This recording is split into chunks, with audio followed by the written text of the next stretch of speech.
আসসালামু আলাইকুম প্রিয় বন্ধুরা। আজকে সকাল সকাল আমি বেরিয়ে পড়ছি ফরিদপুরের উদ্দেশ্যে। আজকে আমাদের ট্যুর হচ্ছে ফরিদপুর, রাজবাড়ী এবং কুষ্টিয়া।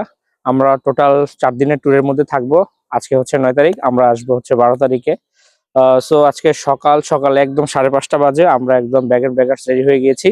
আমাদের সাথে আছে টোটাল 2টা বাইক, আর আমাদের ট্যুরমেট গুলো আছে, তাদের সাথে আমরা পরিচিত হব পরবর্তীতে। তো এখন আমরা রওনা দিচ্ছি, আমাদের সবকিছু রেডি আছে।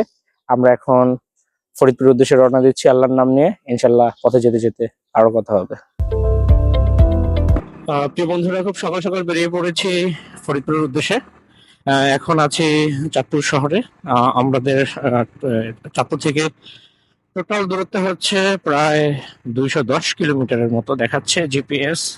তো আমরা এখন চাঁদপুর শহর থেকে বেরিয়ে পড়েছি অলরেডি ভোর 6টা।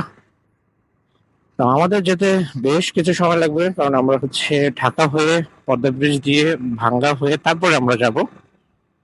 যেহেতু পদ্মা সেতু কখনো বাইক চালানো হয় নাই, তো এটা আমার জন্য ফার্স্ট টাইম যে পদ্মা সেতুতে বাইক চালাচ্ছি। তো মূলত একসাথে পদ্মা সেতু এবং হচ্ছে ফরিদপুর ট্যুর, এই দুইটাকে একসাথে অ্যাডজাস্টমেন্ট করার চেষ্টা করেছি। তো ফরিদপুর থেকে আমরা হচ্ছে আগামীকালকে যাব রাজবাড়ী। রাজবাড়িতে আগামীকালকে আহ ঘুরে তারপর আগামীকাল সন্ধ্যাবেলা যাব হচ্ছে কুষ্টিয়া। কুষ্টিয়া গিয়ে একদিন থাকবো, 2 দিন থাকবো কুষ্টিয়া। 2 দিন থেকে ইনশাল্লাহ সবকিছু ঠিক থাকলে 12 তারিখে আমরা আবার ব্যাক করবো। এতটুকু পর্যন্ত হচ্ছে আমাদের প্ল্যান। তো দেখা যাক বাকিটা কি হয়। আল্লাহ আমাদের সহায় হোক। আসলে ঈদের বন্ধের পর দিনই আমরা ট্যুরে বেরিয়েছি। তো আজকে সব রেস্টুরেন্ট বন্ধ। এইখানে সকল প্রকার রেস্টুরেন্ট বন্ধ থাকার কারণে কিছু ছোট ছোট রেস্টুরেন্ট পেয়েছি, যেগুলোতে নাস্তা করার জন্য থেমেছি। আমরা এখন অলরেডি চলে আসছি ঢাকায়। ঢাকার পুস্তকালয়তে এখন আছি। এই জায়গার নাম হচ্ছে হাসনাবাদ। তো আমরা সকালে রওনা দিয়েছি সেই 6টা, ঠিক 6টা বাজে। তো আমরা অলরেডি 2.5 ঘন্টার মধ্যে চলে এসেছি ঢাকায়। এখন এর মধ্যে আমাদের কোনো কিছু খাওয়া হয়নি, আমরা এখন নাস্তা করার জন্য থেমেছি। তো এখানে নাস্তা করে আমরা এক্সপ্রেসওয়েতে উঠে যাব।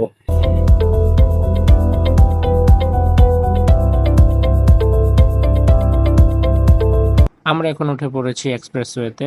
এখান থেকে আমরা সরাসরি চলে যাব ভাঙ্গা হাইওয়েতে। তো ভাঙ্গা থেকে আমরা হাতের বাম দিকে পাত্রাইল নামক একটি এলাকা আছে ফরিদপুরে, সেখানে গিয়ে আমরা পাত্রাইল জামে মসজিদ দেখব। তো পাত্রাইল জামে মসজিদ হচ্ছে 16শো শতাব্দীর একটি মসজিদ, যেটি প্রত্নতাত্ত্বিক হিসাবে আমাদের দেশে বেশ পরিচিত একটি মসজিদ। এখানে মোটামুটি আমরা সকালে নাস্তা শেষ করেছি। চাঁদপুর থেকে আসার পথে আমরা হাইওয়েতে বেশ কিছু রেস্টুরেন্ট খুঁজেছি, কিন্তু সেখানে কোনো রেস্টুরেন্ট নেই। যেহেতু আজকে ঈদের বন্ধের দ্বিতীয় দিন, সেহেতু ম্যাক্সিমাম রেস্টুরেন্ট এখন বন্ধ আছে, যার কারণে আমাদের সকালের নাস্তা পেতে খুব কষ্ট হয়েছে। তো যাই হোক, ঢাকার হাসনাবাদে এসে আমরা একটি ছোটোখাটো রেস্টুরেন্ট পেলাম। এখানে মোটামুটি যা পেলাম তা ঝটপট খেয়ে আমরা আবার হাইওয়েতে উঠে পড়েছি। তো প্রিয় বন্ধুরা, আমাদের ফরিদপুর এবং রাজবাড়ী এবং কুষ্টিয়া ট্যুর শুরু হয়ে গিয়েছে। আমাদের সাথেই থাকুন এবং দেখতে থাকুন ব্লগগুলো। আপনাদের নিয়েই চলবে আগামীর পথ চলা। যদি ভিডিও ভালো লেগে থাকে তাহলে অবশ্যই এটি লাইক অ্যান্ড কমেন্টস করে আমাকে সামনে এগিয়ে নিয়ে যাবেন।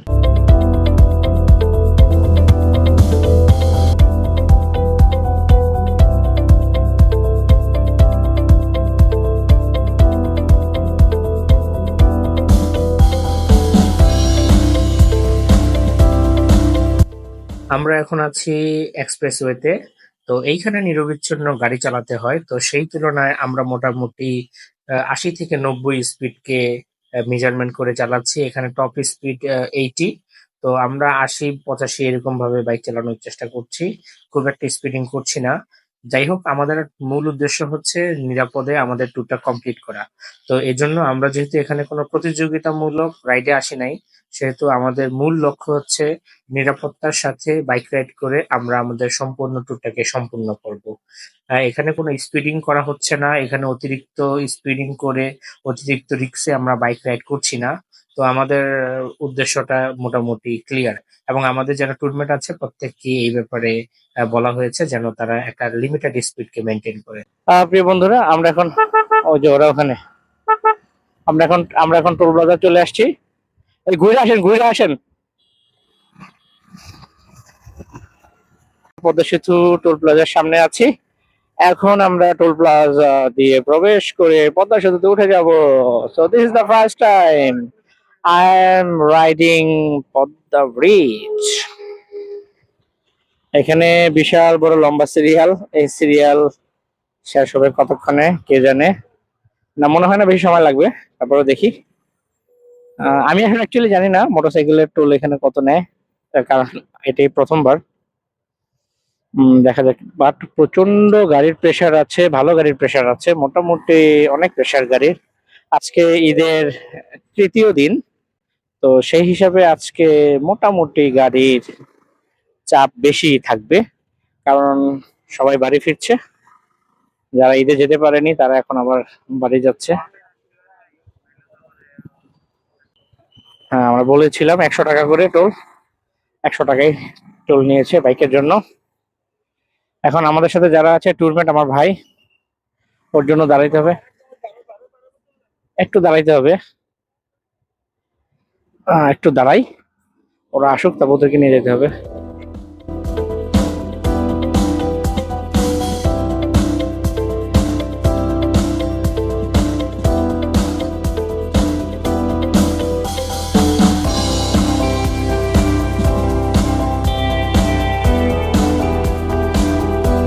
আমরা এখন আছি পদ্মা সেতুর উপরে। তো এটাই হচ্ছে সেই স্বপ্নের পদ্মা সেতু, যেটার জন্য অনেক কল্পনা জল্পনা অনেক কিছু ছিল।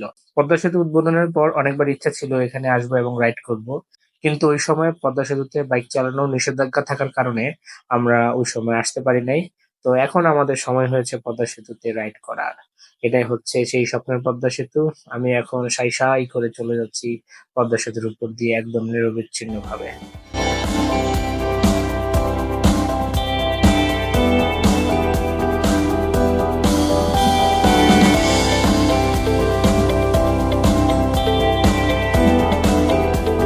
একদম কোনো জ্যাম নেই, একদম শুনশান ভাবে চালাচ্ছি। অসাধারণ লাগছে বাইক রাইড করতে। মোটামুটি স্পিড 100+ হয়ে গেছে। তো যাই হোক, তারপরে মনে হচ্ছে না বাইকের খুব একটা স্পিড আছে, কারণ রাস্তা এত বেশি প্রশস্ত এবং ফাঁকা, যার কারণে এই স্পিড থেকে তেমন কোনো স্পিডই মনে হচ্ছে না। আমার সাথে আমার পিলিয়ন, আমার বন্ধু, সে খুব এনজয় করছে, এবং আমরা কমিউনিকেটরের মাধ্যমে একজন আরেকজনের সাথে কমিউনিকেশন করার চেষ্টা করছি, এবং একজন আরেকজনের ভালো মন্দ এবং হচ্ছে কিছু পরামর্শমূলক কথাবার্তা বলে রাইড করার চেষ্টা করছি। আজকে দিনটি অত্যন্ত সানি এবং সূর্যের ভালো প্রখরতা রয়েছে, বাতাসও বেশ আছে, যার কারণে এই স্পিডিং এর মধ্যে বাইক চালাতে খুব একটা কষ্ট হচ্ছে না।